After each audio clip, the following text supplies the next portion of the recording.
د یو وخت خبره ده چې په یو کلي کې د خان نوم باندې یو کس وي. هغه د سیمټو وړلو کاروبار کوي. هغه هر ټیم سیمټ وړي او بل ځای کې ږدي. دې په کار کې ډیر زیات ستړی کیږي ځکه د کار ډیر زیات ګران وي. خان ډیر زیات په خفګان سره هغه کار کوي او ډیر زیات ستړی کیږي چې واپس خپل کور ته راځي. هغې پیسو باندې خپل کور ته خپل زویله او خپلې ښځې له خوراک دپاره سره وړي. چې کله سحر شي نو خان د خپل کور نه راوځي او خپل کار ځای ته ځي. خان ډیر زیات په خپل کار باندې خفه وي. خان وایي چې زه دا کار ختم کم او بل کار شروع کم. اره بیګمه زه دا کار نشم کولی ځکه زه چې دا کار کوم نو بیا چې کله کور ته راشم نو ډیر زیات په هر وجود باندې مې درد وي. ها چې ته دا کار نشي کولی اول ځان له بل کار وګوره نو بیا هغه ته ووایه چې زه نور کار له نه راځم. ما ته خو د څه کار پته نشته خو ته ما ته ووایه چې زه څه کار وکم. زه به درته نور څه ووایم خو ته ځه او په ځنګل کې ځان له لرګي ګوره او هغه راوړه او هلته کې خرڅوه. نه بیګمه دغه کار خو ډیر زیات ګران دی زه دغه کار نه کوم. ها پس ما خو درته دغه وویل اوس ستا خوښه ده کو کوې او کو نه یې کوې. دې خبرو سره خان د خپل کور نه راوځي او خپل کار ځای ته لاړ شي. هغه ځای نه سیمټ راواخلي او هلته کې یې وړي.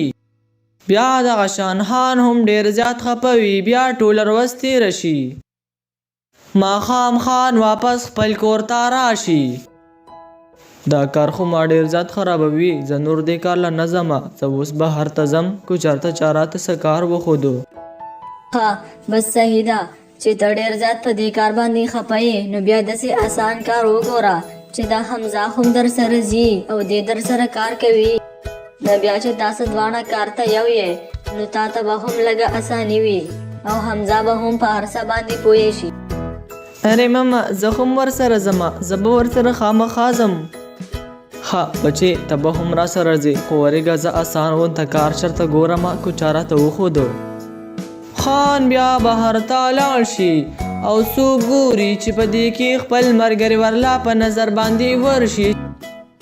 خان او د هغه زوی حمزه د هغه خواله ورشي او هغه ته وایي اره سلطانه تا ته خو به داسې څه کار نه معلوم زه خو دې خپل کار ډېر زیات ستړی کړم. هغه سیمټ بوجې چې وړم نو ډېر زیات ستړی کېږم. نه ما ته خو څه نه دي معلوم خو زه هغه ځنګل ته ځم او د هغه ځای نه لرګي راوړم. کو هغه کار کوي نو دغه راته معلوم دی او دواړه به ځو لرګي به راوړو او بازار کې به یې خرڅوو. ها صحیح ده بس سبا بیا په ما پسې راشه زه به در سره دا کار وکم خو ته راته اوس دا ووایه چې دا کار ګران دی او که آسان دی. نه دا کار ځکه ګران نه دی چې تا د سیمټو بوجې وړلې دا لرګي خو ډېر زیات ښکلې په اسانۍ سره وړلې کېږي. ها بس صحیح ده خو چې کله سبا شي نو سبا سهار ما پسې بیا راشه. ها زه به دا پسې خامخا راشم زه خو اسیم ستاسو د کور په طرف باندې ځمه هغه ځنګل ته. خان او د هغه زوی حمزه بیا خپل کور ته لاړ شي. اره بیګمو زه خو به د ځنګل نه لرګي راوړم خو دا حمزه خو ډېر زیات وړوکی دی زه د ځان سره نه بوځم هسې نه چې هلته کې چېرته خوږ شي. ها بس صحیح ده دې مه بوځه دا خو صحیح خبره ده. بیا ټوله شپه تېره شي او په سحر باندې سلطان د خان کور مخې ته ولاړ وي. سلطان ورته ور وهلی وي او بیا یې د کور مخې ته ولاړ وي چې خان به اوس راوځي نو موږ به ځنګل ته لاړ شو. په دې کې خان د خپل کور نه راوځي. موږ خو هغه ځنګل ته ځو خو په هغې کې به ځناور مناور نه وي داسې خطرناک ځناور چې هغه مونږ خوري. نه په هغې کې هېڅ ځناور نشته زه خو ټول عمر هلته تللی یم او ټول عمر به د هغه ځای نه لرګي راوړم. بس دا خبره خو دې راباندې ډېره زیاته ښه ولګېده راځه چې اوس روان شو او لرګي راوړو. خان او سلطان ځنګل ته په لرګو پسې روان شي. وی بیا هغه ځنګل ته ورسي او هلته کې لرګي کټ کوي. سلطان ځان لا لرګي کټ کوي او خان لا چل نه ورځي د لرګو د کټ کولو ځکه خان چرته دا کار نه و کړی. په هغې ځنګل کې د یرې اوازونه راخیږي او خان ډېر زیات یریږي. سلطان خپل کار کوي ځکه هغه د ځنګل سره عادت وي. خان هسې خپله روز ضایع کړي او د سلطان سره را روان شي او سلطان ځان له لرګي راغستی وي. بیا دوی خپل کلي ته راورسي او دوی خپل کور ته لاړ شي. سلطان ځان له لرګي ویسي او خپل کور کې جمع کوي چې په سبا باندې بیا بازار ته وړي. خان بیا خپلې ښځې ته وایي اره بیګمو زه خو هلته کې لاړم ټوله ورځ مې ځان له ضایع کړه او اوس خو د خوراک دپاره هم څه نشته ماله خو د هېڅ څه چل نه راتلو. هغه سلطان خپل کار وکړو او واپس راغی. تاله خو چل نه درتلو خو تا د ځان سره څه وړلي وو او که نه تا خو د ځان سره تبر هم نه وړلې تا به لرګي څنګه کټ کول؟ اره بیګم ماوی د سلطان سره به تبر وي نو هغه به مال راکي او هغه خو مال تبر را نه کو. نو هغه به تاله تبر څنګه درکوي؟ هغه به خپل کار نه کوي. ماله خو هسې هم د لرګو چل نه راځي خو ما سره کمې پیسې پرتې دي ځان له به یو غوا والم او د هغې شوده به خرڅومه. ها صحیح ده بس ځان له یو غوا واله تاله خو هسې هم د لرګو چل نه درځي چې لرګي کټ کړي. خان بیا میلې ته لاړ شي او ځان لا غوا واخلي. غوا خپل کور ته راولي. بیګمو دا غوا مې راوسته او ګیا مې هم ورسره راوړه. دا ګیا دې ته اچوه او اوس چې کله سهار شي نو زه به د سلطان سره ځمه ځان له به ګیا کومه او هغه به ځان لرګي کوي. بیا چې کله سحر شي نو خان په سلطان پسې لاړ شي او سلطان او خان د ځنګل په طرف باندې روان شي. خان سلطان ته په لاره باندې هغه ټوله کیسه وکړي چې ما خو د ځان سره تبر نه و راغستی او ماله د لرګو د کټ کولو چل هم نه راځي نو ما ځان لا غوا واغسته زه به هغې لا ګیا کوم او ته لرګي کوه. دوی دغه خبرې کوي او هغه ځنګل ته ورسي. بیا خان ځان لا ګیا وکړي او سلطان لرګي کټ کوي. سلطان هم لرګي کټ کی او هغه لرګي را واخلي او را روان وي او خان هم هغه ګیا راغستی وي چې په دې کې د ځنګل د یو طرف نه یو غټ ځناور راوځي او هغه ځناور لګړ بګړ وي. هغه په دې پسې ډېر زیات په تیزۍ سره راشي خو خان او سلطان هم ډېر زیات تیز وي. خان او سلطان کلي ته نږدې وي که نه هغه لګړ بګړ به بیا دوی دواړه خوړلي وو. هغه لګړ بګړ دوی پسې کلي ته راشي خو دوی ونه موندلې کې هغه واپس لاړ شي. خان او سلطان خپل کورونو ته ورسي او خان خپلې ښځې ته وایي اره بیګمو ښه ده چې مونږ کلي ته نږدې وو که نه هغه لګړ بګړ به اوس مونږ خوړلي وو او اوس به مونږ نه وو. هغه په ځنګل کې په مونږ پسې ډېر زیات تیز رالي خو مونږ زر خپلو کورونو ته رالو. ها بس ورشه په هغه کټ کې سمله او نورې خبرې به بیا کوو.